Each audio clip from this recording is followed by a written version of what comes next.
Welcome to the 8th season of Corey Reads. I'm Corey Reed, and today I have 3 throwback books that I'd like to read it to you. And they are The Night Before Thanksgiving by NATASHA Wing, illustrated by TAMMIE LYON.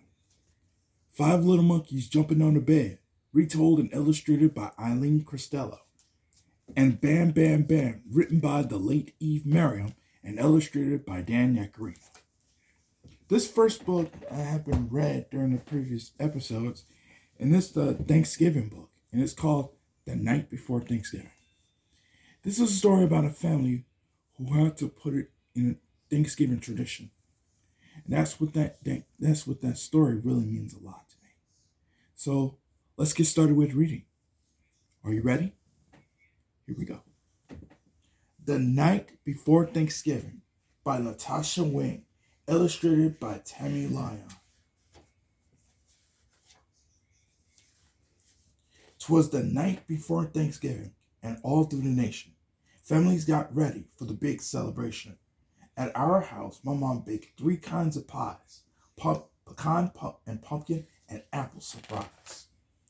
That night we were nestled, all snug in our beds, while visions of turkey legs danced in our heads. The very next morning, Thanksgiving, yippee!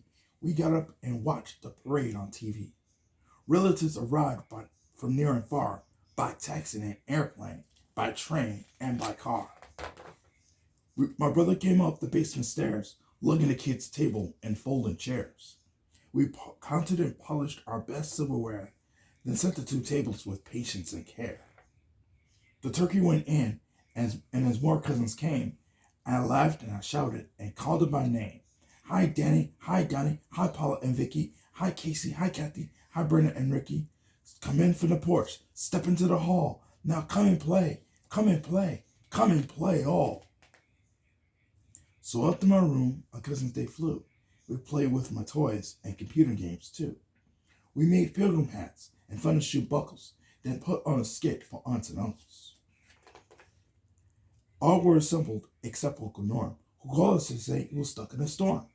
Meanwhile, my mother was getting out yams, cranberry jelly, and honey baked hams.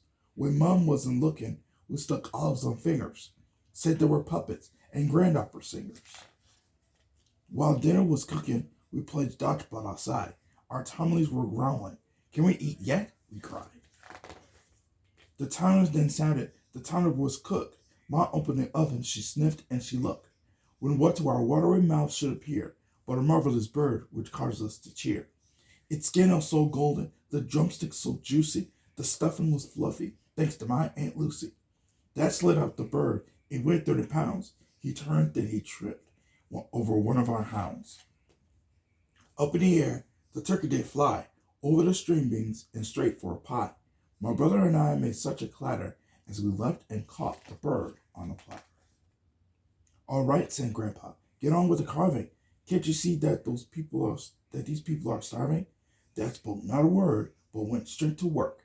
He sliced up the turkey, then turned with a jerk. In front of our house, we heard beeps of a horn. A trucker delivered, none other than Norm. With a wink of his eye and a twist of his head, the party can start. I made it, Norm said. We all took our places. The smooth smelled so great. We started to dig in, but Dad said to wait. We're thankful that everyone is together this year, and home in our hearts, where we'll hold you so dear. We ate and we ate, yet last but not least, the very next day was a leftover feast. The end. That was an amazing book, and I hope you're going to be recommended to your child rereading. And this is only the beginning. And when we come back on the 8th season of Corey Rereads, I like to read the second book, 5 Little Monkeys Jumping on the Bed, and later a recap for the Today Show, when the 8th season of Corey Rereads continues right after this.